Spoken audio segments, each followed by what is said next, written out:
Hi everybody, I'm Jennifer with Sublimely Aligned, and today's alignment teaser is coming to you from my vacation. It is the pelvic list. So we're going to look at lateral hip strength, which is very important for our standing and walking and just health of our knees, hips, and back. And of course, it's kind of the simple answer for everything. If your muscles are not in balance and you don't have appropriate lateral musculature, then you are going to be using other muscles more, which takes those muscles out of balance and can create problems for the knee, the hip, and the back. So this is something that you don't need any props for, which is fantastic. And even phase 1 and phase 2, I'll call it, are things that people might not even notice that you're doing them. So you can really weave these throughout your day quite easily. So let's just dive right in.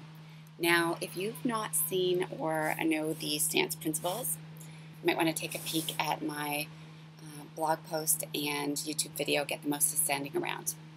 You're going to start with your stance, which is feet pelvic width apart. Your kneecaps are going to be relaxed, and you're trying to keep them relaxed throughout the whole pelvic list, but they won't likely be, so just keep that in mind. Outside edges of the feet are straight, and your weight is back in your heels. There is a little bit of weight in the ball of the foot, but it's predominantly over the heels. And pelvis is neutral to the spine. So you're just going to shift your weight over to one leg. You're going to keep all those things I just said in place.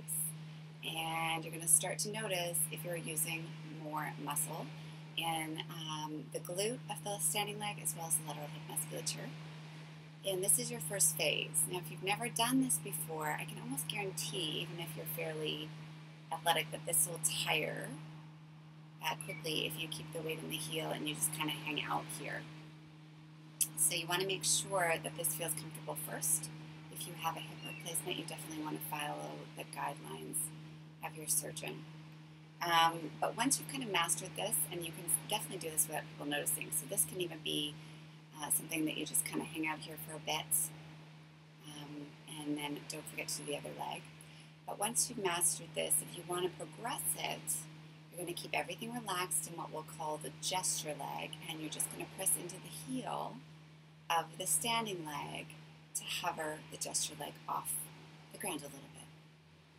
So you want to do all the work in the standing leg. You don't want to have the back of the gesture leg hiking the hip at all. So just notice that. You just want to hang out there. You want to try and be as still as possible, keeping the standing leg fairly vertical. So when it's not vertical, it would look kind of like this.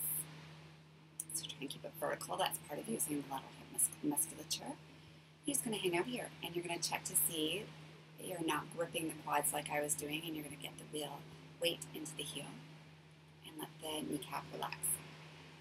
So you should already, if you're hanging out with me here, feel some work. The third progression, when you're ready, is to let that gesture leg come down to the ground a little bit without putting weight on it, and then press into the heel of the standing leg to hover it again.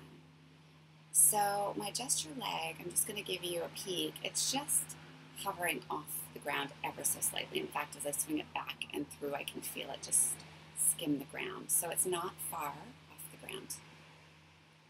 And you can do what looks like a lift and lower of the gesture leg, but I really don't love that term because because it implies that I'm actually lifting this leg, when what I'm doing is just contracting the lateral hip musculature in my standing leg or pressing into the heel to hover the gesture leg.